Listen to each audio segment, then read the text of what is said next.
Buenas tardes. A continuación voy a exponer el resumen del capítulo número 10 llamado Vaguedad, cómo dejamos de resbalar por una falacia de presunción. Este capítulo número 10 corresponde al libro de Graham Priest que estamos estudiando en nuestro curso de lógica. El libro se llama Una brevísima introducción a la lógica.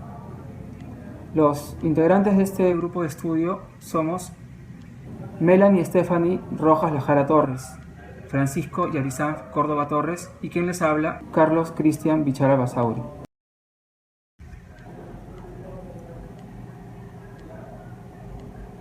Este capítulo habla sobre el tema de identidad y sobre el problema relacionado a ella. Toca el tema del tiempo de vida y a su vez de que todo se agota. Al mismo tiempo, se menciona que durante el tiempo de vida existe un proceso de renovación. Por poner un ejemplo, las motocicletas y los autos están constituidos por partes que se gastan o se deterioran con sus frenos. A las casas, sus techos interiores, e incluso en las personas son sus células individuales las que pasan por un estado de deterioro y mueren. A estos ejemplos podemos atribuirles de que muchas veces sus partes dañadas, gastadas o muertas pueden ser reemplazadas por partes nuevas. Con este ejemplo, se intenta decir que aquellos cambios no afectan la identidad del objeto cuestionado. Es decir, cuando se reemplazan los frenos de una motocicleta, la motocicleta sigue siendo la misma. Lo mismo sucede con la casa y con los seres vivos también. Ahora, en este ejemplo, una persona de 5 años de edad es un niño, y si ese niño es niño, sigue siendo niño un segundo después, y un segundo después de ese segundo seguirá siendo un niño, y así sucesivamente. Entonces, si contamos 630.720.000 segundos, seguirá siendo un niño, pero entonces ese niño tendrá 25 años de edad. De acuerdo al texto, argumentos como este fueron inventados por Eubúlides. El argumento dice que el efecto de agregar cada vez un grano de arena no forma un montón. Se entiende que estas son algunas de las paradojas más fastidiosas que tiene la lógica. Estas surgen cuando el predicado utilizado es vago, en cierto sentido, eso es, cuando su aplicación soporta cambios muy pequeños. Es decir, si se le aplica a un objeto, entonces un cambio muy pequeño en el objeto no alterará el hecho. Virtualmente, todos los cambios que empleamos en el discurso normal son vagos en ese sentido. Es decir, utilizando predicados, decimos algo así como es rojo, está despierto, es feliz. Así que los argumentos resbaladizos, que vienen a ser falacias de presunción, son potencialmente endémicos en nuestro razonamiento. Concentrémonos para entender este asunto observando a detalle el siguiente argumento. Jack será el niño de 5 años. A0 será la oración Jack es un niño después de 0 segundos. A1 será la oración Jack es un niño después de 1 segundo. Y así consecutivamente. Entonces lo que tenemos es A es igual a Jack es un niño de 5 años. A0 es igual a Jack es un niño de 5 años después de 0 segundos. Y A1 significaría Jack es un niño de 5 años después de 1 segundo. Ahora, si n representa cualquier número, entonces AN representaría la oración Jack es un niño después de n segundos. Ahora, representemos K como un número grande, tan grande como el número 630.720.000 segundos que anteriormente mencionamos. Y ahora sabemos que A0 es verdadero, ya que después de que haya pasado 0 segundos, Jack aún seguirá siendo aquel niño de 5 años. Así podemos decir lo siguiente. AN entonces AN más 1, que significaría que si Jack es un niño de 5 años, en cualquier momento, entonces Jack sigue siendo un niño de 5 años, un segundo después. Veamos la simbolización. AN entonces AN más 1, igual Jack es un niño de 5 años en cualquier momento. Entonces Jack sigue siendo un niño de 5 años un segundo después. De esta manera podemos enlazar todas las premisas por este medio de una secuencia de inferencias del modus ponens, de la siguiente manera.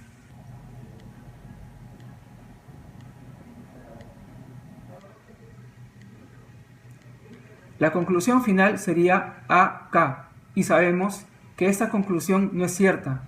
Vemos que algo ha salido mal, y la pregunta es, ¿qué vamos a hacer ahora? Lo que haremos es dar una respuesta, la respuesta de que existe algo llamado lógica borrosa. Aquí vamos de nuevo para entender lo que ha pasado. Decimos, ser un niño parece ser algo que se desvanece gradualmente, al igual que ser un adulto es algo que se desvanece gradualmente. Con esto queremos decir que parece natural que el valor verdadero de Jack es un niño de 5 años, también es algo que se degrada de verdadero a falso. Lo que estamos diciendo aquí es que lo verdadero también suele medirse por grados. Supongamos que medimos estos grados con números entre el 1 y el 0. El 1 sería completamente verdadero y el 0 sería completamente falso. Así, cada situación asignaría a cada oración un número. Ahora, nos preguntamos, ¿qué hay de las oraciones que contienen operadores como la negación o la conjunción? Así decimos que conforme para Jack va pasando el tiempo y así vemos que Jack se va haciendo viejo, vemos que el valor verdadero de Jack es un niño de 5 años, parecería ir creciendo en concordancia. Esto sugiere que el valor de verdad de negación de A es 1 menos el valor de verdad de A. Supongamos que escribimos el valor de verdad de A de la siguiente manera. Valor de verdad. Entonces, lo que tendríamos sería la siguiente simbolización. Negación del valor de la verdad es igual a 1 menos el valor de verdad de A. Esta simbolización se le vería como dije. La negación del valor de verdad de A es igual a 1 menos el valor de verdad de A. Bueno, en esta parte del capítulo 10 hemos podido comprender el significado de lo que es la verdad de una oración. Así entendemos que una oración es verdadera en una situación solo si su valor de verdad es al menos igual que su nivel de aceptabilidad. A continuación, daré pase a mi compañero Francisco Yarizán Córdoba Torres para que nos explique el siguiente aspecto.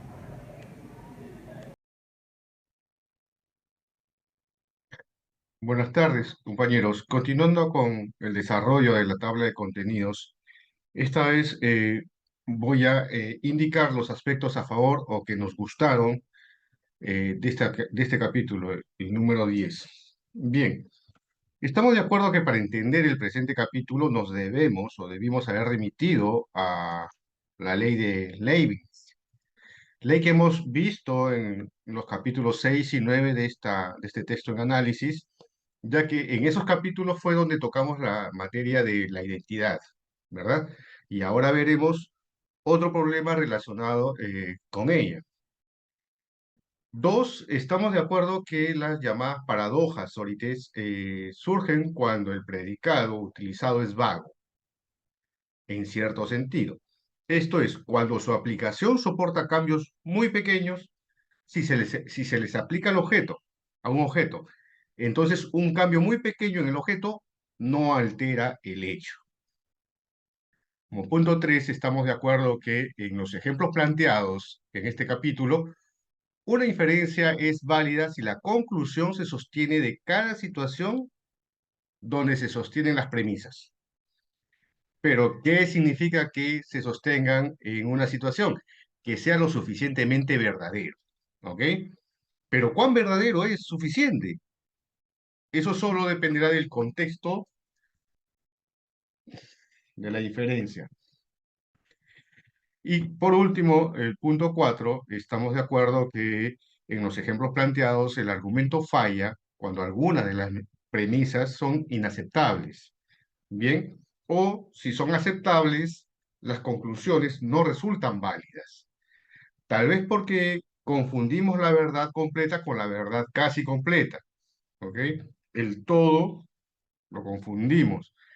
Por lo normal, una falla para sacar la distinción no hace mucha diferencia, pero si lo hacemos una, otra y otra vez, sí se nota la diferencia. Bien, eso es respecto al contenido número 2, aspectos de los que estamos de acuerdo y o que nos gustaron. Vamos a pasar al contenido número 3. Gracias.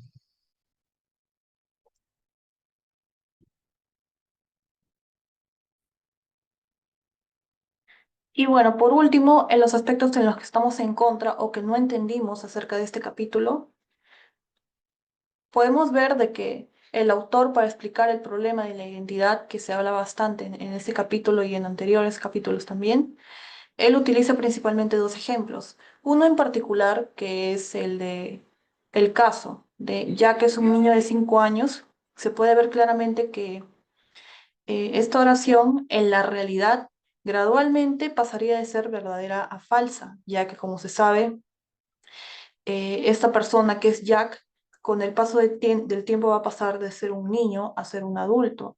Así que esta oración gradualmente se va a ir haciendo falsa. Y además el mismo autor consideraría de que este punto en el que la oración pasa de ser 100% verdadera a ser gradualmente falsa, quizás no exista o que podría ser una línea trazada de forma arbitraria. Así que, pues, en este ejemplo en particular concebimos de que no termina de brindar una solución al problema de la vaguedad que el autor ha intentado explicar en este capítulo, sino que simplemente lo replantea nada más. Asimismo, consideramos de que este ejemplo es un poco menos entendible o más complicado que el primer ejemplo que puso el autor, que sería el de la motocicleta Black Thunder, que ahí sí puede explicar mejor qué es el concepto de lo que es la identidad, que inicialmente dice que si tú le cambias una pieza a la motocicleta, no cambiaría en este caso la identidad de lo que es la motocicleta. Pero si le vas cambiando cada pieza y estas piezas las guardas, al final tendrías la motocicleta original y otra motocicleta con las partes nuevas. Así que ya pasaría a que ya no es, ya no sería que no cambie la identidad de la motocicleta. Técnicamente sí lo hace, porque ya no sería una, sino dos. Así que eso es lo que no entendimos acerca de este capítulo.